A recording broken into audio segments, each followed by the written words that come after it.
إن الحمد لله نحمده ونستعينه ونستغفره ونؤمن به ونتوكل عليه فنعوذ بالله من شرور أنفسنا ومن سيئات أعمالنا من يهده الله فلا مضل له ومن يضلل فلا هادي له ونشهد أن لا إله إلا الله وحده لا شريك له ونشهد أن محمدا عبده ورسوله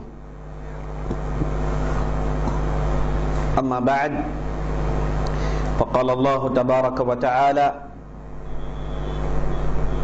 وما محمد إلا رسول قد خلت من قبله الرسل أفإن مات أو قتل انقلبتم على أعقابكم فلن يضر الله شيئا وسيجزي الله الشاكرين۔ تمام قسم کی تعریفیں محمد و ثنا اللہ رب العزت کے لیے ہے جو ہمارا حقیقی مالک ہے، حقیقی خالق ہے، حقیقی مدبر ہے۔ لاکھوں کروڑوں درود و سلام ہو سرور کائنات فخر موجودات احمد مجتبی محمد مصطفیٰ صلی اللہ علیہ وسلم پر، جنہیں اللہ تعالیٰ نے سارے کائنات کے لیے رحمت بنا کر مبعوث کیا۔ میں اللہ رب العزت سے دعا گو ہوں کہ اللہ تعالیٰ جس طرح ہمیں اس مبارک مجلس میں جمع کیا ہے اسی طرح ہمیں جنت الفردوس میں جمع کریں، آمین یا رب العالمین۔ اب جو ہے احد کا دور شروع ہو رہا ہے۔ احد کی لڑائی شروع ہونے کی بنیادی وجہ یہ تھی، زید بن حارثہ رضی اللہ عنہ آپ صلی اللہ علیہ وسلم کے جو لے پالک لڑکے تھے، ان کے پاس خبریں ملتی ہے کہ صفوان بن امیہ وہ جو ہے مکے سے ڈھیر سارا مال لے کے شام کی طرف جا رہا ہے اور مال بہت زیادہ ہے۔ یہ خبر انہیں پہنچتی ہے، یہ آپ صلی اللہ علیہ وسلم کو پہنچاتے ہیں۔ آپ صلی اللہ علیہ وسلم فوراً حکم دیتے ہیں کہ تم اپنے ساتھ لوگوں کو لو، جاؤ آگے ایک علاقہ ہے جسے قردہ کہا جاتا ہے، اس علاقے میں یہ سارے کے سارے لوگ تمہیں مل جائیں گے، وہاں پر ان کا کام تمام کر دینا۔ تو زید بن حارثہ بڑی تیزی سے اس علاقے میں پہنچے، دیکھ رہے ہیں کہ صفوان بن امیہ اپنے ساتھ ڈھیر سارا مال لے کے گزر رہا ہے، اور صحابہ دیکھنا تھا، بڑی آسانی سے ان لوگوں پر ٹوٹ پڑے اور پورے کا پورا مال لے کر مدینہ پہنچ گئے۔ البتہ صفوان بن امیہ بچ کر چلا گیا۔ اب جب مکہ پہنچا تو بہت غصے میں آ گئے مشرکین، بہت غصے میں آ گئے۔ ایک بدر کی لڑائی کے زخم اور اس کے بعد اتنا بڑا مار، ان کا تقریباً 1,00,000 درہم تھا، اس میں 1,00,000 درہم اور ڈھیر سارے اونٹ تھے، سب مسلمانوں نے لے لیا۔ یہ بہت غصہ ہے مشرکین کو، وہ لوگ جمع ہو کے بولے کہ اب کچھ کرنا ہے، ایسے چھوڑیں گے تو ہم مر جائیں گے بھوک سے، یہ محمد کے افراد ہمیں نہیں چھوڑیں گے۔ ان کو تھوڑا سوچنا چاہیے تھا، اگر یہ جا کے آپ صلی اللہ علیہ وسلم کے ہاتھ بیعت کر لیں، آپ صلی اللہ علیہ وسلم سے معاہدہ کر لیں، اسلام تو دور کی بات، کم از کم معاہدہ کر لیں، یہ مان لیں کہ آپ کی بھی ایک بستی ہے، آپ کی بھی ایک عزت ہے، آپ کا بھی ایک احترام ہے، اگر یہ مان لیتے تو معاملہ ختم۔ لیکن ان ظالموں کو یہ سوچ نہیں آئی، بلکہ الٹا جب یہ مار پڑا، ان لوگوں نے آگے سوچا، آگے لڑائی کی سوچی، کبھی بھی صلح اور امن کی بات نہیں سوچی، اس وجہ سے مار پر مار کھاتے رہے۔ لیکن اس بار انہوں نے سوچا کہ نہیں، اس بار لشکر کافی بڑی ہونی چاہیے، معمولی لشکر نہیں ہے، مسلمانوں کے ساتھ لڑنے کے لیے کافی بڑی لشکر ہونی چاہیے۔ اور در پردہ انہوں نے عبداللہ بن ابی اور دوسرے یہود کو خط لکھ کے ان سے طرفداری حاصل کرنے کی کوشش کی، یہ پہلا سٹیپ تھا۔ دوسرا سٹیپ یہ تھا کہ ابو سفیان نے یہ اعلان کر دیا کہ جتنا بھی تمہارا مال ہے، جو بزنس میں تم انویسٹ کرتے ہو مکہ والوں، سب انویسٹ اس بار لڑائی میں کرو، اور اس کے بعد ہم لڑائی جیت لیں گے تو اس کے بعد میں ایک تجارت کروں گا، اس میں میں سب کو 100% فائدے دیتا ہوں، لیکن اس بار تم پورا مال اس لڑائی کے لیے لگاؤ۔ تو پورے مشرکین جمع ہوئے، سب نے مال لگایا، تقریباً 50,000 دینار اور 1000 سے زیادہ اونٹ صرف کیے گئے، سب کو بیچ کر ہتھیار خریدے گئے اور بڑا ہی مضبوط لشکر تیار کیا گیا۔ تیار کرنے کے بعد جیسے ہی لشکر تیار ہو رہا تھا، اتنے میں نبی صلی اللہ علیہ وسلم کو عباس بن عبد المطلب نے خط لکھ کے واقعات سنا دیے۔ فوراً ایک صحابی کو دوڑایا، جا کر بولو کہ مکے کے اندر تیاریاں ہو رہی ہیں۔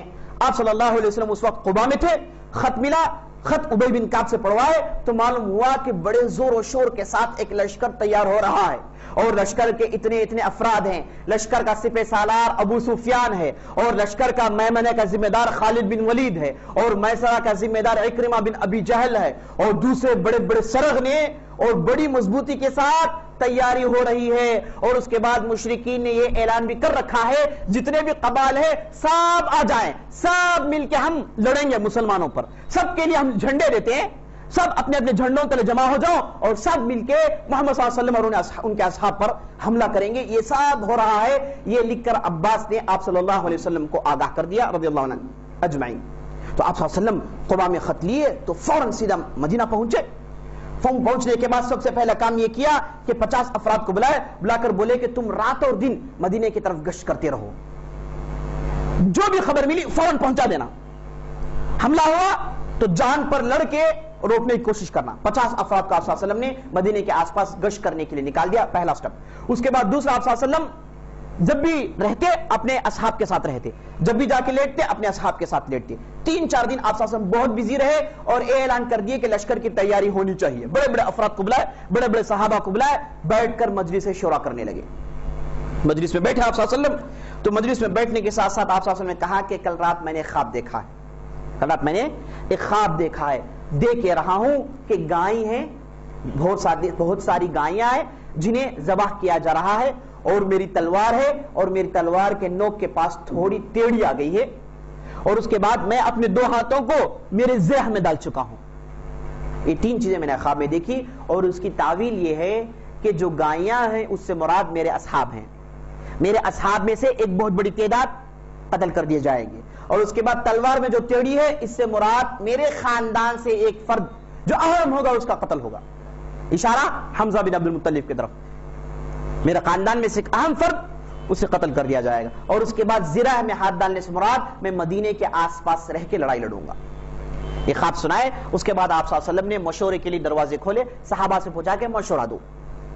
سب صحابہ نے مشورہ دیا. آپ صلی اللہ علیہ وسلم نے کہا کہ میری رائے یہ ہے کہ ہم مدینے میں رہیں گے, کفار کو مدینے میں داخل ہونے چھوڑیں گے, وہ لوگ داخل ہوں گے مدینے میں, ہم مدینے میں رہ کے ڈیفنس کریں گے, وہ ہمارا محاصرہ کریں گے, ہم محاصرے کو توڑیں گے.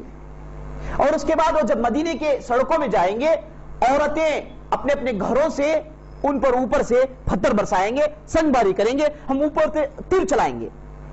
اور اس کے بعد جب مدینے میں اندر آ جائیں گے تو ہم دونوں طرف سے انہیں گھیر لیں گے اور اس کے بعد انہیں قتل کر دیں گے. بڑے آسانی سے جیت سکتے ہیں. یہ آپ صلی اللہ علیہ وسلم کی رائے تھی, اور آپ صلی اللہ علیہ وسلم کی رائے جیسے آپ نے دیکھی جیتنے کے لیے تھی. اب اتفاقاً سے یہی رائے رأس المنافقین, منافقین کے سردار کی بھی تھی. اس نے بھی کہا کہ مدینے میں رہ کر لڑیں گے, لیکن اس کا مقصد کچھ اور تھا. اس کا مقصد یہ تھا کہ مدینے میں رہ کے لڑیں گے تو میں گھر میں بیٹھ جاؤں گا, معلوم نہیں ہوگا کہ کون مارا کون نہیں مارا, گھر میں ڈبکی مار لے کے بیٹھ جاؤں گا, دوسرے دن لوگوں کے ساتھ جمع ہو جاؤں. دیکھیے یہ کی رائے ہے, لیکن مقاصد دیکھیے دو ہیں. یہ ایک صاحب کی وہی رائے ہے لیکن مقصد اچھا ہے. آپ صلی اللہ علیہ وسلم کی رائے بھی وہی ہے اور منافقین کے سردار کی رائے بھی وہی ہے, لیکن دونوں کے نیتیں مختلف ہیں. اسی لیے نیت پر اجر ہے, کام پر اجر نہیں ہے میرے دوست. آدمی نیت جو کرتا ہے اس پر اجر. انما الاعمال بالنیات, آدمی کی نیت اچھی ہونی چاہیے. نیت کے ذریعے سے آپ کو جو اجر جو ثوابات ملتے ہیں کسی اور سے نہیں ملتے. آپ صرف نیت کر کے بہت سارا انعام, بہت سارے ثوابات لوٹ سکتے ہیں میرے دوست. اسی لیے آدمی کی نیت اچھی ہونی چاہیے. نیک کے لیے فوراً نیت ہی کر لیں, برائی آئے تو اس سے نہ کریں, نیکی کے لیے نیت کر, نیت پر ثواب مل جائے گا. تو آپ صلی اللہ علیہ وسلم کی نیت تھی, رسول المنافقین کی دوسری نیت تھی. اس کے بعد صحابہ سے مشورہ لیا گیا. گرم جو صحابہ جو تھے انہوں نے کہا کہ اللہ کے رسول ہماری رائے یہ ہے کہ ہم بستیوں میں نہیں کھلے میدان میں مقابلہ کریں گے. اب بدر کی لڑائی کے بعد کانفیڈنس آسمان اسکائی لیول ہے جی, آسمان کو چھو رہا ہے. ان کا اسوق بالنفس آسمان کو چھو رہا ہے. ان کو اچھی طریقے سے یقین ہو گیا ہے کہ ہم دوبارہ مار سکتے ہیں, کوئی بڑی بات نہیں. اسی لیے گرم جو صحابہ نے کہا کہ اللہ کے رسول ہم مدینے سے باہر جا کے لڑیں گے, یہ جو مشرکین آئیں گے تو احد کے پہاڑی کے پاس سے آئیں گے, ہم احد کے پاس لڑائیاں لڑیں گے, اللہ کے رسول باہر جا کے لڑیں گے. یہ اکثر و بیشتر صحابہ کی رائے تھی, سب نے یہی کہا. تو آپ صلی اللہ علیہ وسلم نے اپنی رائے پیش کی, لیکن دیکھے کہ اکثریت کی رائے ان کی رائے کے خلاف جا رہی ہے. تو آپ صلی اللہ علیہ وسلم نبی ہونے کے باوجود اپنی رائے کو چھوڑتے ہیں, ان کی رائے کو اختیار کرتے ہیں.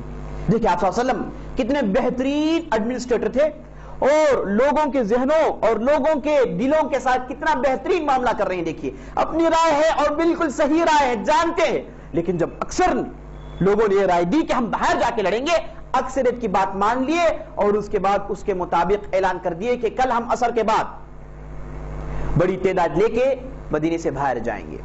اعلان ہو گیا. دوسرے دن آپ صلی اللہ علیہ وسلم عصر کے لیے نماز پڑھنے کے لیے آئے تو تو آپ صلی اللہ علیہ وسلم دو زرہ پہنے ہوئے تھے اور اپنے سر میں ہیلمٹ پہنے ہوئے تھے، اپنے پاس ہتھیار رکھ کے بڑے بندوبست کے ساتھ آپ صلی اللہ علیہ وسلم باہر آئے۔ اتنے میں عصر سے پہلے صحابہ کی چھوٹی کمیٹی جمع ہوئی، ان میں سعد بن معاذ نے کہا کہ تم لوگوں نے کیا غلطی کر رکھا ہے؟ آپ صلی اللہ علیہ وسلم کی رائے کے خلاف تم لوگ رائے دے رہے ہو، کیسے لوگ ہو تم؟ آپ صلی اللہ علیہ وسلم کی رائے چاہے سمجھ میں آئے نہیں، آپ کو ماننا چاہیے تھا۔ آپ لوگوں نے اپنی رائے دی، آپ صلی اللہ علیہ وسلم چار اور ناچار تمہاری رائے مان لی ہے، بہتر ہے کہ تم لوگ اپنی رائے بدل لو، آپ صلی اللہ علیہ وسلم کے رائے کے مطابق تمہاری رائے بنا لو۔ تو سعد بن معاذ نے انہیں لتھاڑا تو پورے صحابہ کے ذہن ٹھکانے آئے اور سب نے چاہا کہ آپ صلی اللہ علیہ وسلم کی رائے کے مطابق عمل ہوگا۔ آپ صلی اللہ علیہ وسلم باہر آئے نماز کے بعد تو سب جمع ہوئے، بولے کہ اللہ کے رسول ہم سے غلطی ہو گئی، ہم نے آپ کے رائے کے خلاف ہماری رائے دی، ہم چاہتے ہیں کہ آپ اپنی رائے تبدیل کر لیں، ہم انشاءاللہ مدینے میں رہ کر لڑیں گے۔ آپ صلی اللہ علیہ وسلم نے کہا کہ کسی بھی نبی کے لیے زیبا نہیں دیتا، کسی بھی نبی کے لیے یہ چیز زیبا نہیں دیتی کہ وہ زرہ پہننے کے بعد زرہ اتارے، ممکن نہیں ہے۔ میں نے زرہ پہن لی ہے، ہیلمٹ پہ تیار ہو چکا ہوں، اب نبی ایسے تیار ہو جائے میدان کے علاوہ پیچھے نہیں جاتا، یہ کہنا تھا۔ پورے صحابہ ٹھنڈے پڑ گئے اور آپ صلی اللہ علیہ وسلم کے ساتھ آگے بڑھنے لگے۔ آپ صلی اللہ علیہ وسلم آگے بڑھے، تھوڑی دور جانے کے بعد آپ صلی اللہ علیہ وسلم نے لشکر کی تین تقسیم کی، مہاجرین کا ایک دستہ بنایا، اوس کا ایک دستہ بنایا، خزرج کا ایک دستہ بنایا۔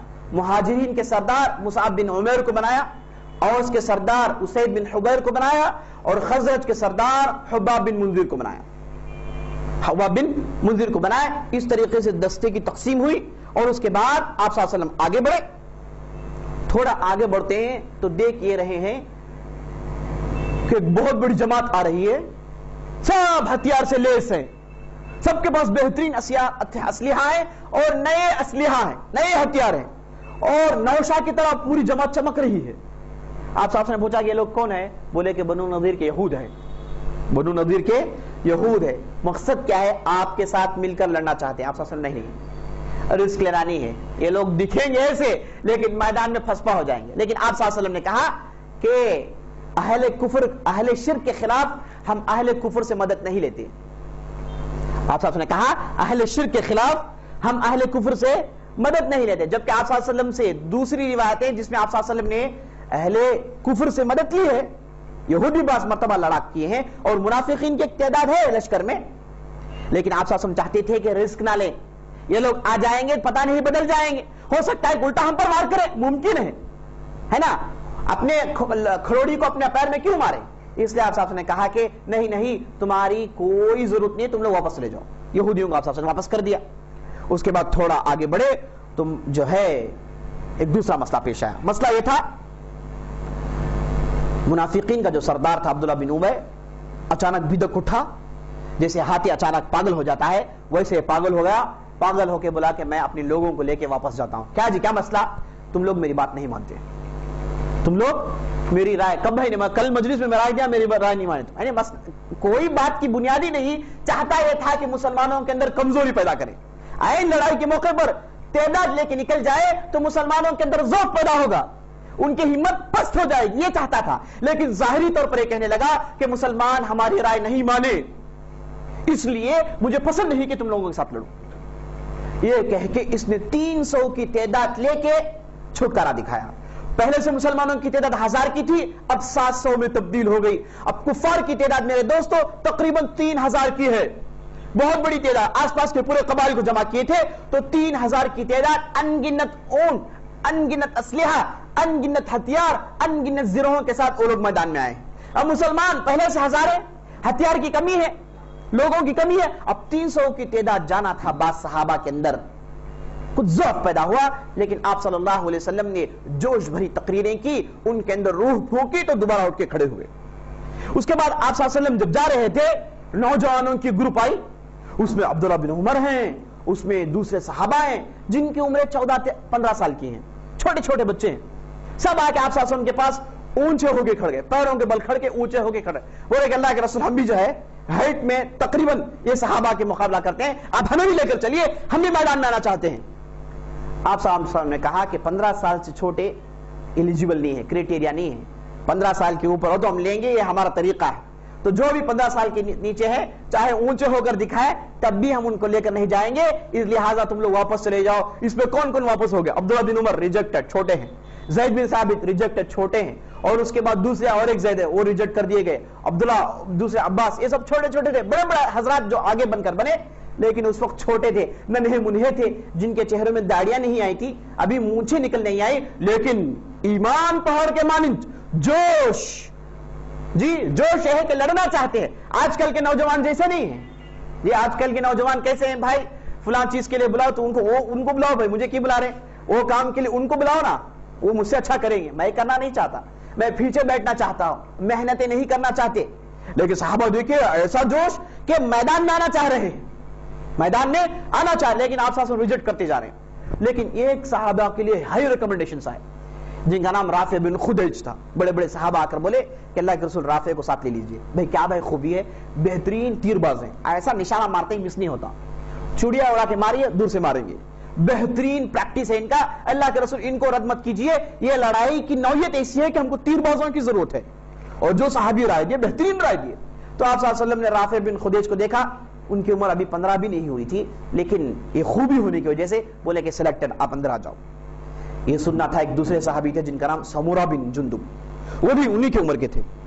وہ آ کے بولے اللہ کے رسول آپ رافع کو سلیکٹ کیے، مجھے کیوں سلیکٹ نہیں کیے؟ آپ صلی اللہ علیہ وسلم نے کہا کہ اس کے اندر سکت زیادہ ہے، وہ تیر باز ہے اور اچھی کشتی لڑتا ہے۔ بولے کہ رافع مجھ سے اچھی کشتی لڑ سکتا ہے کیا؟ اللہ کے رسول میں سمورہ بن جندب ہوں، اللہ کے رسول یہ رافع، یہ رافع بن خدیج، خدا کی قسم اسے پھچاڑ سکتا ہوں، آپ چھوڑ کے دیکھ لیجیے، آپ جو ہے مقابلہ کرا کے دیکھ لیجئے، میں اسے پھچاڑ سکتا ہوں، یہ کیا بلا ہے، دکھاتا ہوں میں۔ تو آپ صلی اللہ علیہ وسلم نے بولے کہ ٹھیک ہے چلو ہو جائے گا۔ دیکھ تصور، دو صحابہ لڑ رہے ہیں، آپ صلی اللہ علیہ وسلم دیکھ رہے ہیں، اللہ اکبر۔ اب رافع بن خدیج کے دل میں یہ ہے کہ میں تو پہلے سے سلیکٹڈ ہوں، آپ بھی یہ صحابی کیا ہے، لیکن سمورہ اپنی ہمت دکھانا چاہتے ہیں، ثابت کرنا چاہتے ہیں، دونوں کھڑے رافع بن خدیج کو اٹھا کے 2 مرتبہ پٹک دیے، چھوڑ رہے اٹھا کے پٹک رہے، چھوڑ رہے اٹھا، بولے گا چلو بھائی اسے بھی ساتھ لے لو، یہ بھی بہت جوش میں ہے۔ سمورہ بن جندب کو بھی سلیکٹ کر لیے گئے، اب دونوں ساتھ نکل کے لشکر میں داخل ہو گئے۔ اب دونوں ایک دوسرے کو دیکھ رہے ہیں، سمورہ بول رہے کہ دیکھو میں نے تمہیں پٹک دیا ہے، میں نے تمہیں پھچاڑ دیا ہے، میں بھی لشکر میں داخل ہو چکا ہوں۔ اس طریقے سے میرے دوستو صحابہ لڑا کرتے تھے۔ کس کے لیے لڑ رہے ہیں؟ کرکٹ کھیلنے کے لیے یا پھر دولت کے لیے؟ لڑائی موت کے لیے لڑ رہے ہیں میرے دوستو، آگے موت ہے، جانتے ہیں کہ مقابلہ کس سے ہے، آگے تلوار کی مار ہے، لیکن ایمان ان کا گوارا نہیں دیتا کہ اپنے باپ ماموں جا کے میدان میں لڑے اور یہ گھر میں خاموش بیٹھے۔ یہ مومن کا جوش میرے دوستو اسے گوارا نہیں کر سکتا، مومن کے لیے زیبا نہیں دیکھ سکتا۔ اس لیے ہم دیکھتے ہیں کہ بڑے بڑے صحابہ اس وقت چھوٹے تھے، آ کے بار بار آپ صلی اللہ علیہ وسلم سے گھگا رہے ہیں، لیکن آپ صلی اللہ علیہ وسلم واپس کرتے جا رہے ہیں۔ اس سے جوش اور ان کا جذبہ معلوم ہوتا ہے، جس کے پاس جوش ہے وہ جیتے گا، جس کے پاس جوش نہیں ہے، جو سرد مہر ہے، جو فریز ٹھنڈا ہے، یہ کچھ بھی نہیں کر سکتا۔ آدمی کے اندر جوش تنور جیسا ہونا چاہیے، لیکن جوش کے ساتھ ساتھ بڑوں کا ہوش ہونا چاہیے۔ صرف جوش ہو بڑوں کا ہوش نہ ہو تو الٹا ہو جائے گا مسئلہ، اچھائی کے بجائے برائی ہو جائے گی۔ جوش کے ساتھ ساتھ ہوش ہونا چاہیے، نوجوانوں کے اندر ہوش نہیں ہوتا، اس لیے اس ہوش کو بڑوں سے ڈاؤن لوڈ کر لیں تاکہ ان کے پاس ہوش اور جوش مل کر چلے تو کام بنے گا۔ اس طریقے سے میرے دوستو آپ صلی اللہ علیہ وسلم نے سلیکٹ کیا، آگے بڑھے، رات ہو گئی، فجر کی نماز پڑھے اور فجر کی نماز کے بعد پھر آگے بڑھے۔ اب احد میں آپ صلی اللہ علیہ وسلم اس طریقے سے داخل ہوئے، ایک دوسرے راستے سے داخل ہوئے۔ اب داخل ہونے کے بعد ایسی جگہ جا کے پڑاؤ ڈالے، صورت یہ تھی کہ احد کا پہاڑ ان کے پیٹ کے پیچھے ہے، سامنے مدینہ ہے۔ اب آپ صلی اللہ علیہ وسلم نے مشرکین کو مجبور کیا کہ وہ مدینہ اور مسلمانوں کے بیچ میں آ جائیں، کیونکہ آپ صلی اللہ علیہ وسلم پڑاؤ اس ایسی جگہ ڈالے، اس کے پیچھے ڈائریکٹ پہاڑ ہے، ادھر کوئی پڑاؤ نہیں ڈال سکتا۔ اب مشرکین مجبور ہو گئے کہ وہ پڑاؤ مسلمانوں کے سامنے ڈالے۔ اگر پڑاؤ مسلمانوں کے سامنے ڈالیں گے، ایسی صورت میں مدینہ اور مسلمانوں کے بیچ میں ہو جاتے ہیں۔ اور نبی صلی اللہ علیہ وسلم کا اندازہ یہ تھا کہ اگر لڑائی کے میدان میں مشرکین ہار جائیں تو انہیں بھاگنے کا موقع نہ دیں۔ بھاگیں گے کدھر؟ مدینے میں بھاگیں گے، مدینے میں ہم تعاقب کریں گے، جہاں کہیں بھی جائیں گے ہم پکڑیں گے۔ اب اس طرف انہیں چھوڑنا نہیں ہے، یہ فیصلہ کن معرکہ ہے، ایسا معرکہ ہے کہ اس کے بعد انہیں اجازت دوبارہ ان کی ہمت نہ ہو کہ دوبارہ میدان میں آئے۔ اس لیے آپ صلی اللہ علیہ وسلم نے اس طریقے سے بہترین پروگرام بنایا۔ مورخین کہتے ہیں کہ آپ صلی اللہ علیہ وسلم تھوڑے لمحے میں جس طریقے سے پڑاؤ ڈالے، جس طریقے سے جگہوں کا انتخاب کیا، اس سے معلوم ہوتا ہے کہ آپ صلی اللہ علیہ وسلم بہترین اسٹریٹجی میکر تھے، آپ صلی اللہ علیہ وسلم بہترین جنگجو تھے، اور اسی طریقے سے آپ صلی اللہ علیہ وسلم کام کیا۔ اس کے بعد آپ صلی اللہ علیہ وسلم دیکھیں کہ پیچھے پہاڑی ہے، اس طرف مدینہ ہے، اس طرف سے ایک چھوٹا انٹرنس ہے، ممکن ہے کہ ادھر سے داخل ہو جائیں۔ صحابہ کے بعض لوگوں کہا کہ جاؤ آپ لوگ اس جگہ کو کلوز کر لو۔ اب اس طرف سے دیکھیں کہ ایک چھوٹی پہاڑی ہے جسے جبل الرمات کہتے ہیں۔ اب یہ پہاڑی کا خدشہ یہ تھا کہ پہاڑی کے پیچھے سے ایک راستہ ہے، اس سے ممکن ہے کہ مشرکین داخل ہو جائیں۔ تو آپ صلی اللہ علیہ وسلم نے عبداللہ بن جبیر عبدری بنو عبدالدار کے ایک بہت بڑے صحابی تھے، متقی پرہیزگار آدمی، زاہد آدمی، مجاہد آدمی اور بہترین تین انداز۔ آپ صلی اللہ علیہ وسلم نے عبداللہ بن جبیر کو بلا کر بولا کہ یہ لو 50 آدمی، تم لوگ ادھر چلے جاؤ، اور یہ جو دخلہ ہے، یہ جو راستہ داخل ہونے کا ہے، اسے آپ روکے رکھو۔ اگر آپ ہمیں دیکھ رہے ہیں کہ ہمارے جسموں کو چیل روند کر لے کے جا رہے ہیں، ہمارے چمڑیوں کو ادھیڑ دیا گیا ہے، ہمیں قتل کر دیا گیا ہے، چاہے جسی بھی کیسی بھی حالت ہو، تم لوگ اس جگہ کو چھوڑ کر ہرگز نہیں ہٹنا۔ آپ صلی اللہ علیہ وسلم کے سٹرکٹ ڈائریکشنز تھے، آپ صلی اللہ علیہ وسلم نے بڑی زور سے اس چیز کی تاکید کی کہ تم لوگ ادھر سے ہٹے گے نہیں جب تک کہ میرا حکم نہ آ جائے، میں حکم دوں گا تو تب ہٹ جائے آپ، یہ جگہ بڑی خطرناک ہے، اس جگہ کو روکے رکھو۔ آپ صلی اللہ علیہ وسلم نے بہت بتایا، بہت تاکید کی، اور 50 لوگوں کو لے کر ادھر بھیج دیے۔ اب اس کے بعد ہوا ہے کہ آپ صلی اللہ علیہ وسلم صحابہ کو جمائے، اور صحابہ میں جہاد کا جوش روح پھونکنا شروع کیا۔ آپ صلی اللہ علیہ وسلم آپ صلی اللہ علیہ وسلم کا طریقہ یہ تھا کہ جب بھی لڑائی کو جاتے کچھ نئی چیز انٹروڈیوس کرتے۔ اس بار آپ صلی اللہ علیہ وسلم نے کہا تلوار نکالی، بولے کہ تلوار کون لے گا؟ یہ تلوار میری تلوار ہے، یہ تلوار کون لے گا؟ یہ کہنا تھا عمر بن خطاب بولے اللہ کے رسول تلوار مجھے دے دو، علی بن ابی طالب بولے کہ اللہ کے رسول تلوار مجھے دے دو، ادھر سے حمزہ کہے کہ اللہ کے رسول تلوار کا حقدار میں ہوں، مجھے دے دو۔ لیکن ابو دجانہ ایک صحابی ہے جن کا نام سماک بن خرشہ، یہ ابو دجانہ آ گیا کہ بولے اللہ کے رسول یہ تلوار کا حق کیا ہے؟ یہ تلوار آپ دے رہے ہیں، اس کا حق کیا ہے؟ اس کا حق میں کیسے ادا کروں؟ تو نبی صلی اللہ علیہ وسلم نے کہا اس تلوار کا حق یہ ہے کہ تم اسے لینے کے بعد کفار کے چہروں پر حملہ کرنا، اتنا حملہ کرنا یہاں تک کہ تلوار ٹیڑھی ہو جائے، یہی اس تلوار کا حق ہے۔ ابو دجانہ نے کہا کہ اللہ کے رسول ایسا ہے تو آپ مجھے دے دیجئے، میں اس کا حق ادا کرتا ہوں۔ حمزہ ہے، زبیر ہے، علی ہے، سب کو آپ صاحب سے چھوڑا، ابو دجانہ کے ہاتھ میں تلوار تھما دی۔ ابو دجانہ نے تلوار لے کے اپنے پاس رکھ لی، تو اندر سے ایک لال پٹی نکال کے باندھ لیے، جیسے باندھنا تھا خزرج کے لوگوں نے پیچھے سے آواز کیا اب ابو دجانہ مرنے کے بعد نکالے گا۔ ابو دجانہ کا طریقہ یہ تھا کہ ایسی پٹی باندھ لے تو مانا یہ ہے کہ مرنے دم تک ابو دجانہ لڑتے رہے گا، اور یہ بہت پٹی کم باندھتے ہیں، اگر باندھ لے تو لڑائی کے میدان میں ایسی پھرتی دکھاتے ہیں، پھپڑے ہو کے شیروں کی طرح لڑتے ہیں اور مرتے دم تک لڑتے رہتے ہیں، یہاں تک کہ کفاروں ختم نہیں کرتے، پیچھے نہیں ہٹتے۔ ابو دجانہ کا طریقہ تھا، تو ابو دجانہ نے اپنی پٹی باندھ لی اور تلوار لے کے اکڑ کر چلنے لگے۔ تو آپ صلی اللہ علیہ وسلم نے کہا کہ اکڑ کر چلنا، تکبری کے ساتھ اس ڈھنگ سے چلنا اللہ کو پسند نہیں، ایسے چلنا نہیں چاہیے، لیکن ایسے موقع پر، ایسے میدان پر اس طریقے سے اکڑ کر چلنا بالکل جائز ہے۔ یہاں پر آپ کی طاقت ثابت کرنا ہے، آپ کی چستی ثابت کرنا ہے، یہاں پر تواضع، عاجزی، انکساری نہیں دکھانا ہے، یہ جنگ کا میدان ہے، اور مسلمان ہر معاملے کو اس معاملے کے مطابق لیتے ہیں، ہر بار ایک ہی چیز نہیں ہے، جیسا معاملہ جیسی چیز اس کے مطابق معاملہ۔ اب جہاد کا میدان ہے، یہاں پر زاہدوں کی طرح خشک ہو کر، مایوس ہو کر، جھک کر نہیں رہنا ہے۔ عباد الرحمن یمشون علی الارض ہونا، اللہ کے بندے زمین پر جھک کر چلتے ہیں، وہ یہاں پر نہیں ہے، عام جگہوں پر، جو بستیوں میں رہیں گے، شہروں پر رہیں گے، مسلمان سے لے دے، خرید و فروخت ہے، معاملات ہیں، وہاں پر جھک کر نرمی عاجزی کے ساتھ پیش آئیں گے۔ لیکن جہاد کا میدان ہے، یہاں پر عاجزی نہیں ہے، یہاں پر اکڑ کر چلیں گے، اور ایسے چلیں گے کہ کفار دیکھتے ہی سمجھ لیں کہ شیر ہیں، یہ جنگلوں کے شیر ہیں۔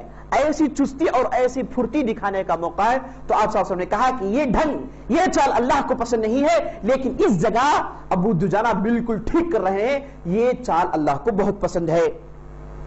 اور اس کے بعد جب ابو دجانہ کو تلوار دی گئی، زبیر بن عوام جو آپ صلی اللہ علیہ وسلم کے پھپھیرے بھائی تھے، ان کو غصہ ہے، بولے کہ میں سگا آدمی ہوں، آپ صلی اللہ علیہ وسلم کا بنو ہاشم کا ہوں، تلوار تو مجھے دینی چاہیے تھی، آپ صلی اللہ علیہ وسلم نے انصاری صحابی کو دے دیا، آخر ان کے پاس کچھ نہ کچھ خوبی ہے، بغیر خوبی کے نہیں، آپ صلی اللہ علیہ وسلم نے دیا ہے تو کچھ موضوع ہے۔ یہ کہہ کے زبیر کہتے ہیں کہ میں ساری لڑائی آنکھوں کو ان کے پیچھے لگا دیا، انہی کو دیکھتا رہا کہ آخر یہ کس کھیت کے مولی ہیں، کیا کرنا چاہتے ہیں۔ کہتے ہیں زبیر میں ابو دجانہ کو دیکھتا رہا، جیسے وہ تلوار لیے لڑائی معرکہ شروع ہوا، معرکے کا ایندھن لگا دیا گیا، آگ لگا دی گئی، تو میں ان کو دیکھتا رہا۔ ابو دجانہ ایسے صفوں میں داخل ہوئے اور اس پھرتی سے لڑائی لڑی، مجھے تو بالکل آندھیوں میں جیسے پتیاں اڑتی ہیں ویسے مشرکین اڑتے ہوئے نظر آئے، صفوں کو چیرتے گئے، یہاں تک کہ صفوں کے بیچ میں چلے گئے، اور جہاں کہیں بھی جاتے جو بھی مشرک آ آتا اس پر ایسا کاری ضرب لگاتے کہ ایسا محسوس ہوتا کہ یہ آدمی بغیر ہاتھ کے پیدا ہوا، یہ آدمی بغیر پیر کے پیدا ہوا، فلاں آدمی بغیر سر کے پیدا ہوا، اس طریقے سے لیزر کٹ مارتے ہوئے آگے بڑھ رہے تھے۔ اور اس کے بعد آگے بڑھتے بڑھتے بڑھتے یہاں تک کہ پورے صفوں کو چیرے، اور پیچھے عورتیں جو مشرکین کے ساتھ آئی تھی ان کے ڈیرے تک پہنچ گئے، یہاں تک ایک ایسی عورت کے پاس پہنچ گئے جو زرہ پہنی ہوئی تھی، اپنے ساتھ تلوار رکھی ہوئی تھی، وہاں تک پہنچ گئے۔ ان قریب تھا کہ اس عورت کے سر پر مارتے، کیونکہ ان کا طریقہ یہ تھا کہ بالکل بیچ میں مانگ میں مارتے اور تلوار نیچے تک اترتی، 2 پیس ہو کے گرتا آدمی، اس طریقے سے جو ہے ضرب لگاتے تھے۔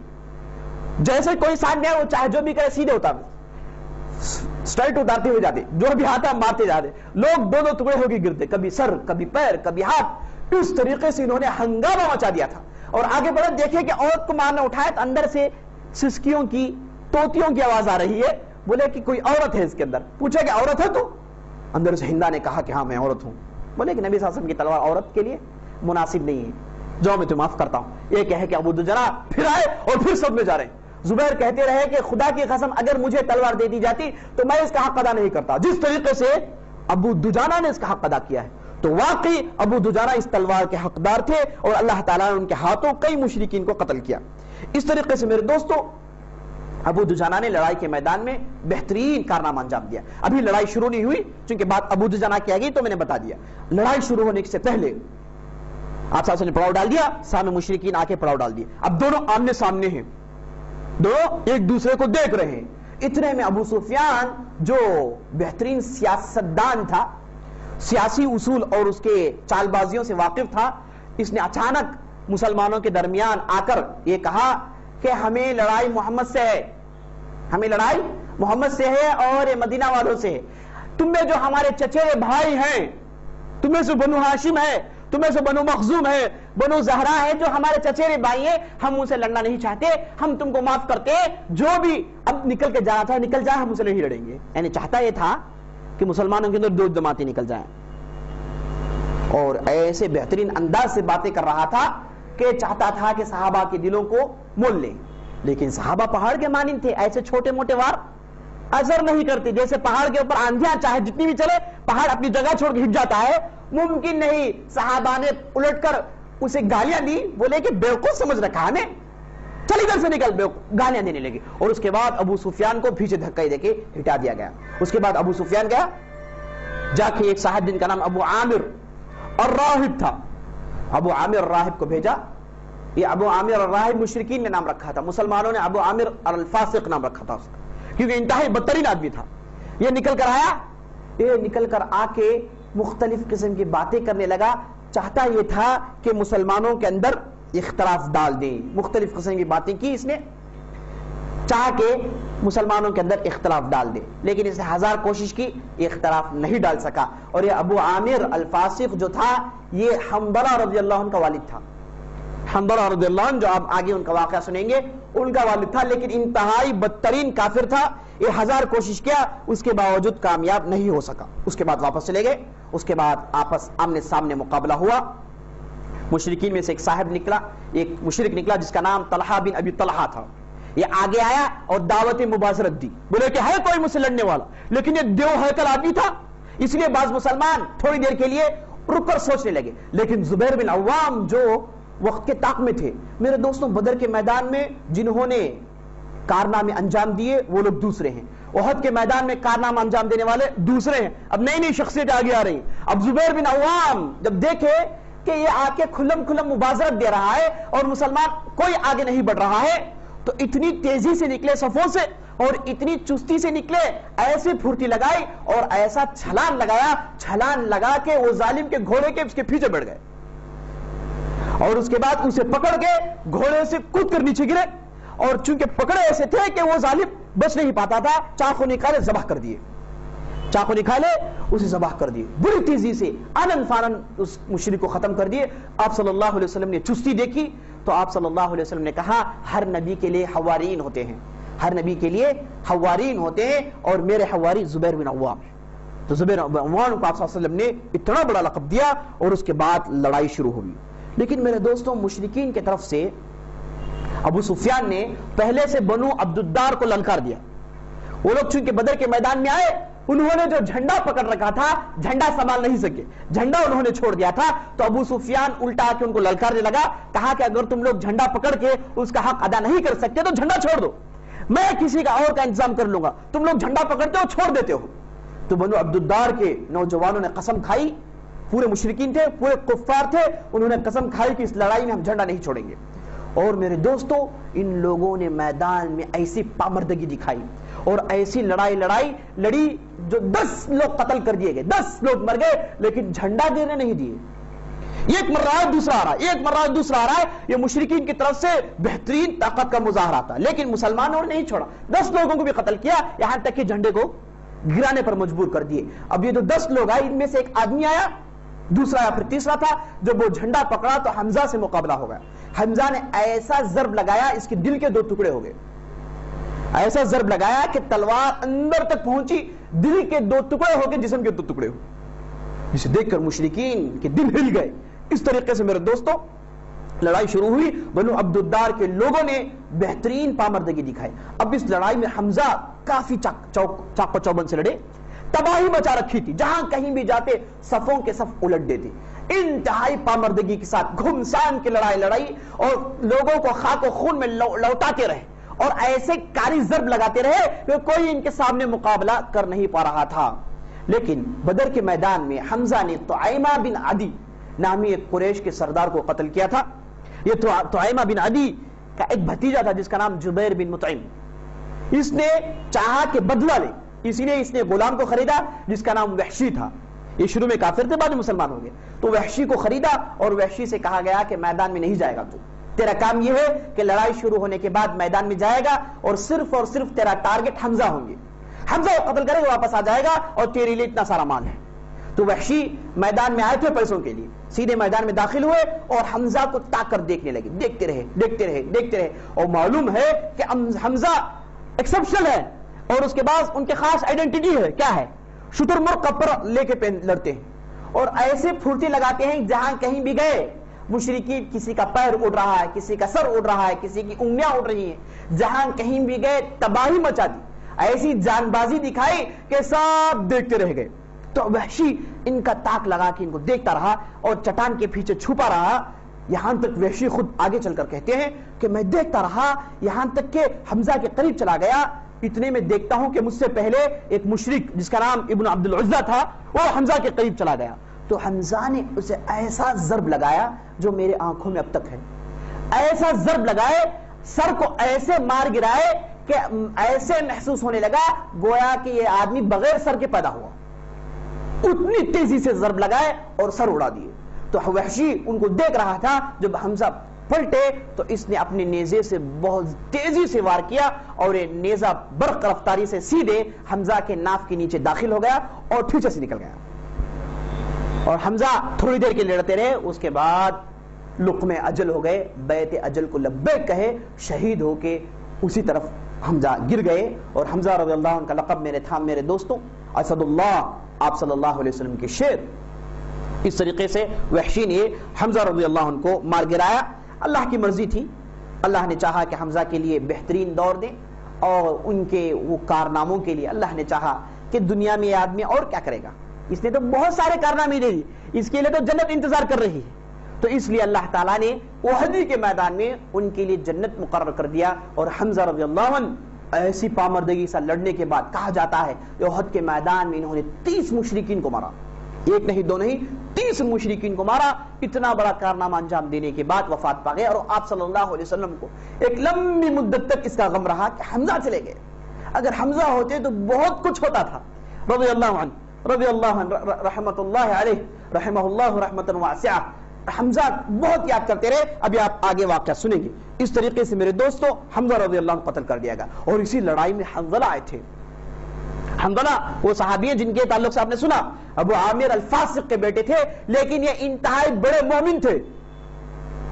ابھی انہوں نے شادی کی تھی, ابھی پہلی رات ہے, اپنی بیوی کے ساتھ کمرے میں ہے,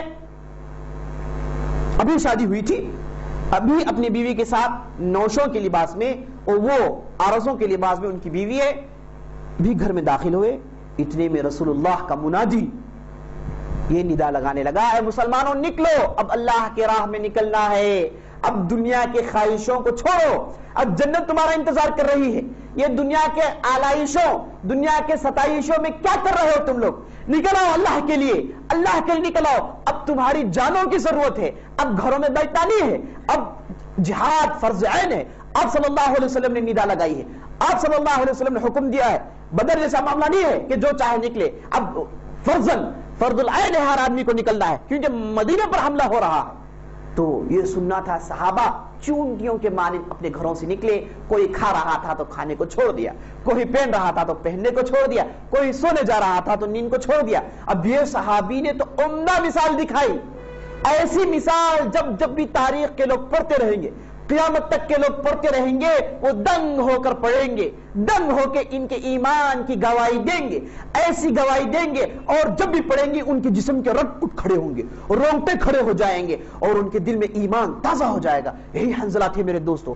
جب اپنی بیوی کے قریب جا رہے تھے, اعلان یہ ہوا کہ گھر سے نکلو, تو کہا اپنی بیوی سے خیر آباد, اب مجھے جنت کے حوریاں انتظار کر رہی ہیں, اب مجھے تم نہیں چاہیے, اب میں جا رہا ہوں, جنت کی بو سونگ رہا ہوں, یہ ٹھنڈی ہوائیں احد کی طرف سے مجھے بلا رہی ہیں. یہ کہہ کے اپنے گھر سے تلوار نکالتے ہیں, اور کہا جاتا ہے کہ جنابت کی حالت میں تھے, جنابت کی حالت میں, نہائے بھی نہیں, نہانے کی بھی فرصت نہیں, حکم ہو گیا ادھر, اب چلنا ہے. تلوار اٹھائے, سیدھے لشکر میں داخل ہو گئے اور لڑائی لڑے. ایسی بھیانک لڑائی لڑے اور اتنے لوگوں کو ختم کیے, ایسی مار دھاڑ کہ تصور سے باہر تھی, بیان سے باہر تھی. بہترین لڑائی لڑی اور اس کے بعد شہید کر دیے گئے. جب حنظلہ شہید کر دیے گئے تو جب لڑائی ختم ہونے کے بعد آپ صلی اللہ علیہ وسلم نے مسلمانوں کی لاشوں کو جمع کیا تو حنظلہ کی لاش بھی آ گئی.